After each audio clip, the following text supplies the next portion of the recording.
तो कहानी की शुरुआत में एक बंद काले कमरे में यीजे नाम का लड़का अपने घुटनों पर बैठकर रो रहा होता है। साथ ही रोते हुए वो कहता है कि वो ये सब डिजर्व नहीं करता क्योंकि उसने किसी के साथ कुछ गलत नहीं किया।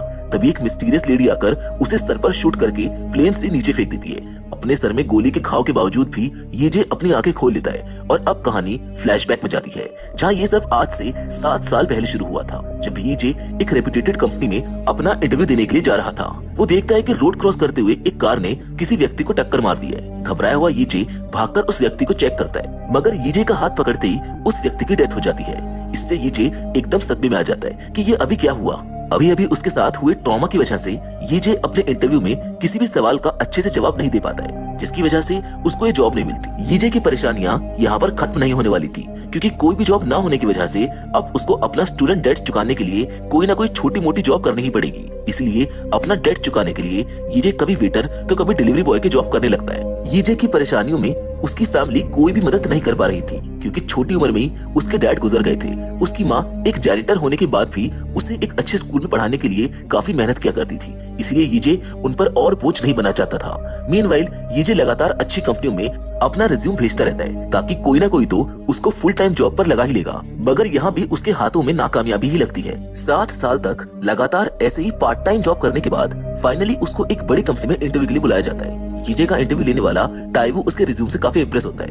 इंटरव्यू खत्म होने के बाद यीजे बड़ी उम्मीदों के साथ वहाँ से निकल जाता है, मगर जल्द ही उसको अपने एक दोस्त का कॉल आता है, जो उसको बताता है कि हमने जो पैसे अपने दोस्त की डील में इन्वेस्ट किए थे वो सब एक फ्रॉड था। वो हमारे सारे पैसे लेकर भाग निकला। ये सब सुन यीजे भागकर अपने दोस्त के फ्लैट पर पहुंचकर जोर जोर से गेट को खटखटाने लगता है, मगर जब कोई भी अंदर से दरवाजा नहीं खोलता है तो यीजे एक फायर एक्सटिंग्विशर की मदद से उसके दरवाजे पर मारने लगता है। वो तब तक ऐसा करता है जब तक उसकी हिम्मत पूरी तरह से टूट नहीं जाती। इसके कुछ ही समय बाद हम उसको एक पुलिस स्टेशन में देखते हैं, जहाँ वो पुलिस वालों से अपने दोस्त को अरेस्ट करने की रिक्वेस्ट करता है, मगर पुलिस वाले उसको बताते हैं कि किसी बिजनेस का डूब जाना किसी भी तरह से इलीगल नहीं है, इसीलिए हम उस व्यक्ति को चाहकर भी अरेस्ट नहीं कर सकते।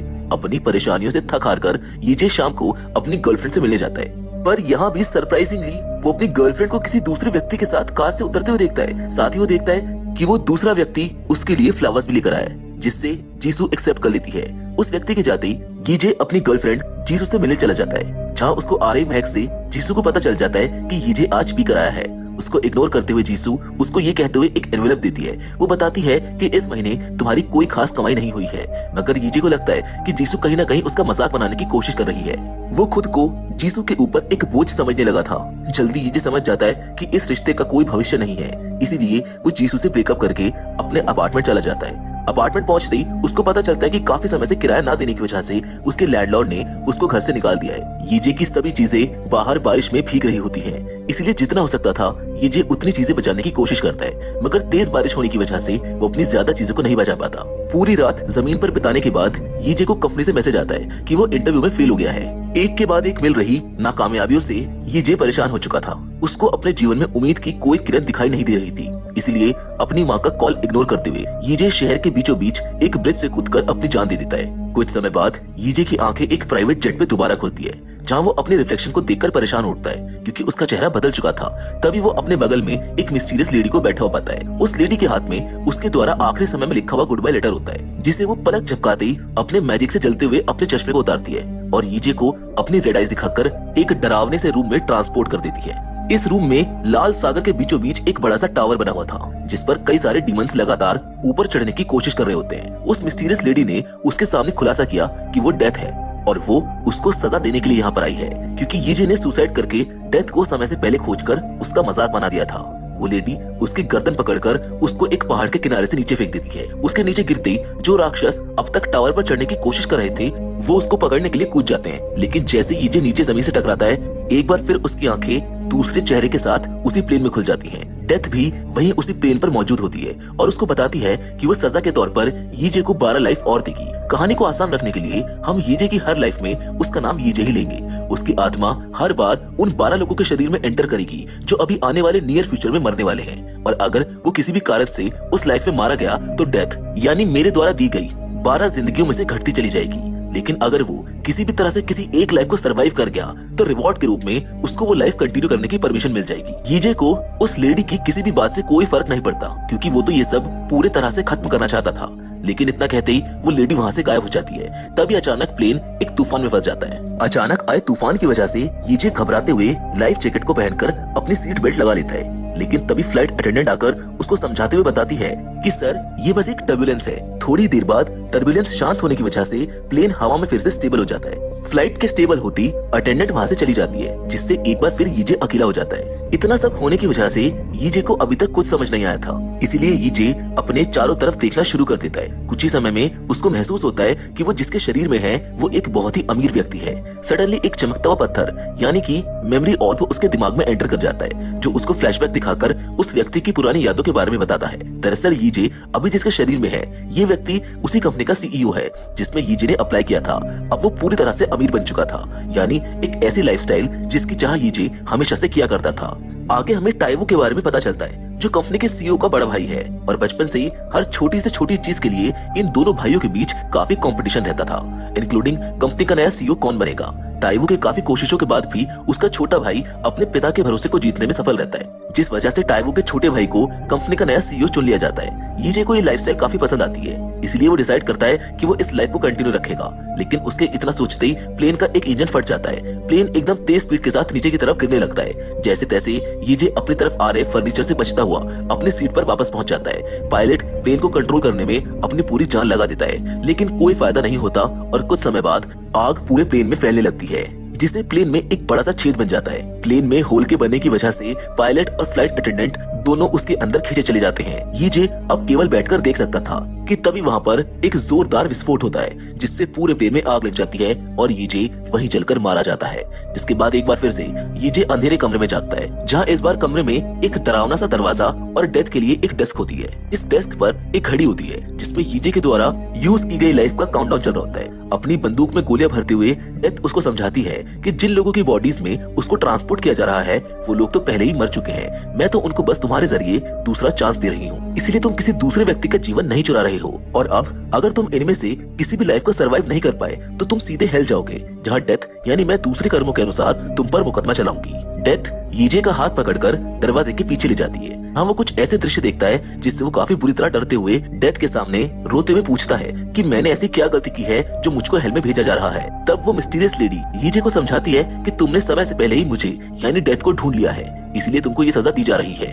इसी के साथ डेथ उसको बताती है कि अगर तुम इनमें से एक भी लाइफ में जिंदा बच जाते हो तो तुमको हेल में नहीं भेजा जाएगा। फाइनली यीजे फैसला करता है कि वो इनमें से एक ना एक लाइफ में तो जीवित रहने की पूरी कोशिश करेगा। ये कहते ही दूसरी लाइफ में भेजने के लिए डेथ उसको शूट कर देती है। इस बार वो खुद को एक एड्रेनलिन जंकी स्पोर्ट्समैन के शरीर में पाता है, जो अपना जंप सूट पहनकर बिना पैराशूट के प्लेन से छलांग लगा देता है। खुद को इस हालात में देखकर यीजे पैनिक करना शुरू कर देता है, लेकिन वो अपने आसपास 3 और लोगों को देखता है जो उसी के साथ जंप करते हैं ताकि वो इस स्टंट को कैमरे में कैप्चर कर सके। यीजे को पैनिक होता देख उन तीनों में से एक व्यक्ति उसके पास आते हुए उसकी मदद करने की कोशिश कर रहा होता है कि तभी वो चमकता हुआ पत्थर आकर यीजे के दिमाग में एंटर कर जाता है। ऐसे ही अजीबोगरीब कारनामों को करते हुए ये व्यक्ति 4 Guinness Book of World Record जीत चुका था। आज के स्टंट के लिए उसने डिसाइड किया था कि वो जमीन से 1000 मील की ऊंचाई से बिना पैराशूट के सेफ्टी नेट्स पर लैंड करके दिखाएगा। ये पूरा प्रोग्राम नेशनल टीवी पर दिखाया जा रहा था और अगर किसी भी कारण से यीजे इस स्टंट को करने से पीछे हट जाता तो उसके स्पॉन्सर उसको $3 बिलियन देंगे, जो कि एक बहुत बड़ा अमाउंट है। टेबल की मदद से यीजे अपने फ्लैशबैक में एक अजनबी व्यक्ति को लाइटर के साथ देखता है, मगर इस बात को इग्नोर करते हुए थ्रिल के चलते हेल्पर को अपने से दूर धकेलकर नीचे की तरफ तेजी से बढ़ने लगता है। लेकिन नीचे आते वक्त वो अपने लैंडिंग मार्क को मिस कर देता है और जमीन से टकराने की वजह से उसकी तुरंत वहीं पर मौत हो जाती है। इस मौत की वजह से वो एक बार फिर डार्क रूम में वापस पहुंच जाता है, जहाँ वो डेथ से कहता है कि मैंने अपने पूरे जीवन में कभी भी किसी को हर्ट नहीं किया है, मगर फिर भी मुझको हेल में क्यों भेजा जा रहा है। इस बात पर डेथ उसको एक कायर बुलाती है, क्योंकि वो ये तक नहीं मानता कि उसने अपने जीवन में किसी को हर्ट भी किया है। इसके तुरंत बाद डेथ उसको फिर से गोली मारकर तीसरी लाइफ में भेज देती है, जहाँ उसकी आंखें एक टीनेजर की बॉडी में खुलती है। यीजे अपने सभी क्लासमेट्स को पैराशूट वाले व्यक्ति की डेथ के वीडियो पर हंसते हुए देखता है। इससे यीजे को पता चलता है कि ये सभी जिंदगी एक ही रियलिटी से जुड़ी हुई है। ये सब देखकर यीजे उस हंसते हुए लड़के को पीटने की सोचता है कि तभी वो चमकता हुआ पत्थर उसके दिमाग में घुस जाता है। फ्लैशबैक से उसको पता चलता है कि इस लड़के के फादर उसकी 5 साल की उम्र में ही गुजर गए थे। अब इसकी मदद के लिए बची तो सिर्फ इसकी मॉम है, जो दिन रात पूरी शिद्दत से मेहनत करके इसको एक बेहतर फ्यूचर देना चाहती है। मगर स्कूल के बुलीज के कारण इस लड़के को स्कूल आना बिल्कुल भी पसंद नहीं था। क्योंकि वो लड़के मिलकर कभी इसका सामान चोरी किया करते थे तो कभी इसको मारा करते थे। हद तो तब हो गई जब ये पुलिस उसके ऊपर दूध फेंकते हुए उसका वीडियो रिकॉर्ड कर लेते हैं। हालांकि वो कभी ये बात अपनी माँ को नहीं बताता था। धीरे धीरे ये स्कूल अब उसके लिए एक टॉर्चर हाउस बनता जा रहा था, जहाँ उसको बुली करने वाले लोग डीमंस जैसे लगने लगे थे। लेकिन यीजे को समझ आता है कि अगर उसको हेल जाने से बचना है तो उसे इसके खिलाफ लड़ना ही होगा। लेकिन तभी जिनसैंग नाम का एक लड़का उसके सामने आता है और उसको मारने से पहले दूध लाने के लिए कहता है। यीजे अब इस रैगिंग का शिकार नहीं बनना चाहता था, इसीलिए वो एक कुर्सी लेकर जिनसैंग पर हमला कर देता है। अपने दोस्त को पिटता देख जिनसैंग का दोस्त यीजे को रोकने के लिए आगे बढ़ता है, मगर यीजे तुरंत ही उसको दूर फेंककर जिनसैंग से माफी मांगने के लिए बोलता है। तभी अचानक से ताएसोक पीछे से आकर यीजे को पकड़कर दूर फेंकता है। ताएसोक यीजे से काफी पावरफुल होता है, इसीलिए वो बड़ी आसानी से उसको ओवरपावर कर देता है। ऑल ऑफ ए सडन जिनसैंग के सभी दोस्त मिलकर यीजे को पकड़ लेते हैं ताकि वो उसको पीट सके। लेकिन तब तक टीचर क्लास में आ चुकी थी, इसलिए सभी लोग वहाँ से वापस चले जाते हैं। लेकिन अभी भी ये सब खत्म नहीं हुआ था।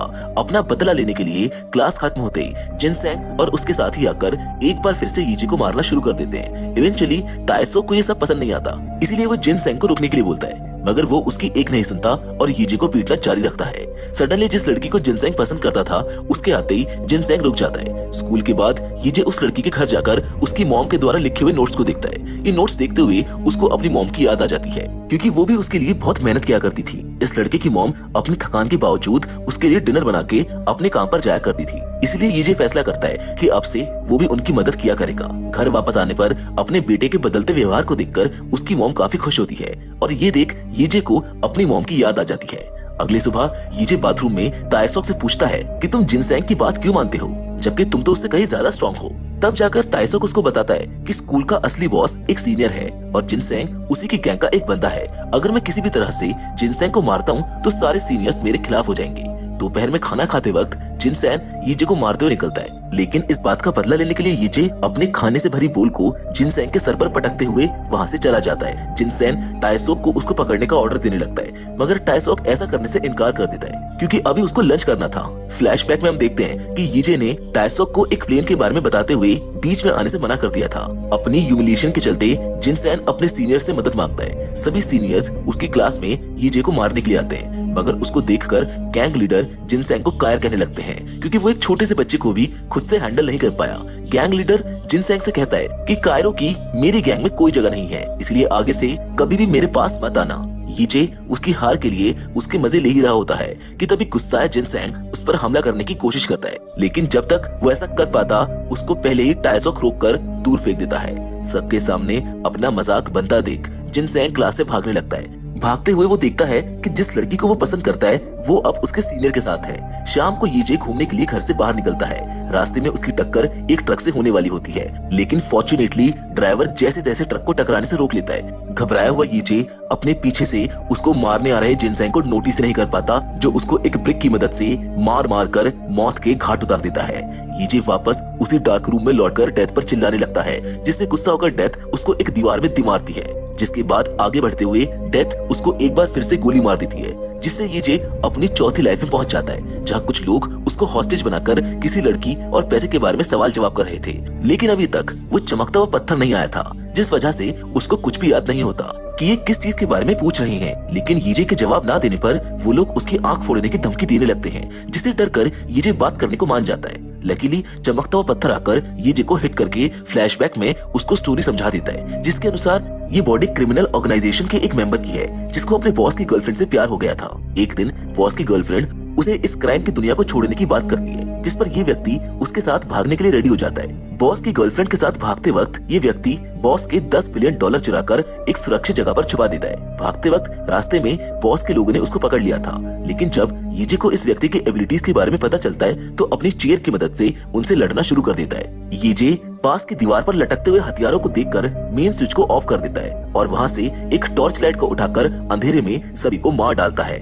इस व्यक्ति की एबिलिटीज जानने के बाद यीजे सोचता है कि इसकी एबिलिटीज की मदद से मैं किसी को भी मार सकता हूँ, इसलिए जल्द से जल्द मुझको यहाँ से पैसे लेकर गायब हो जाना चाहिए। यीजे एक बाइक पर अपना सेलफोन उठाकर वहाँ से भाग निकलता है। भागते हुए उसको महसूस होता है कि ये पूरी घटना एक ट्रक में हो रही थी। जल्द ये बात बॉस को पता चलती है। कि उसके लोग इस व्यक्ति को रोकने में असफल हो गए हैं, इसलिए वो तुरंत उसके सेलफोन की लोकेशन को ट्रैक करवाकर सभी हंटर्स को उसके पीछे भेज देता है ताकि वो जल्द से जल्द पकड़ा जाए। जल्द ही शहर के बीचों बीच एक घमासान चेज शुरू हो जाती है। हंटर्स यीजे पर ओपन फायरिंग करने लगते हैं, मगर जैसे तैसे वो खुद को बचाता है। यीजे एक ट्रक के पीछे छुप जाता है। जैसे यीजे एक एजेंट की कार को क्रैश करता है, वैसे ही बाइक पर सवार हंटर्स उस पर फायरिंग चालू कर देते हैं, जिस वजह से एक गोली जाकर दूसरे एजेंट की कार में लगती है, जिस वजह से रोड पर कई सारे क्रैश हो जाते हैं। इसी दौरान जिस ट्रक में यीजे को कैद किया था वो भी उसके सामने आकर उसका रास्ता ब्लॉक करने की कोशिश करता है, लेकिन तब तक एक कार आकर उससे टकरा जाती है, जिस वजह से वहाँ पर एक जोरदार एक्सप्लोजन हो जाता है और यीजे सिंपली वहाँ से बच निकलता है।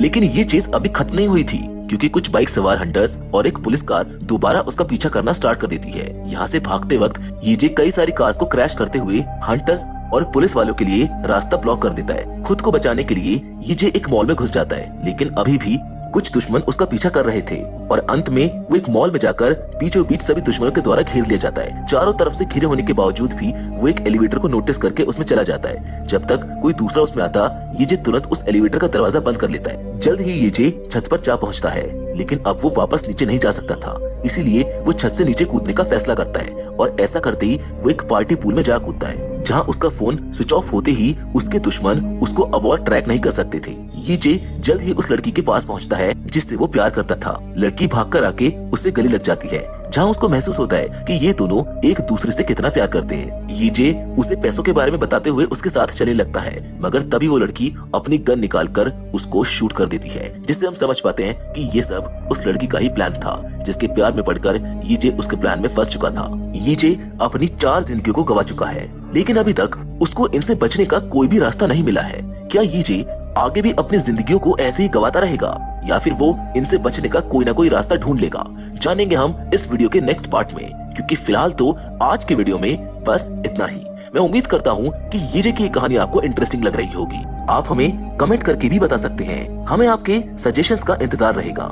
बाकी मिलेंगे हम अब इस वीडियो के नेक्स्ट पार्ट में, लेकिन हमेशा की तरह तब तक के लिए धन्यवाद।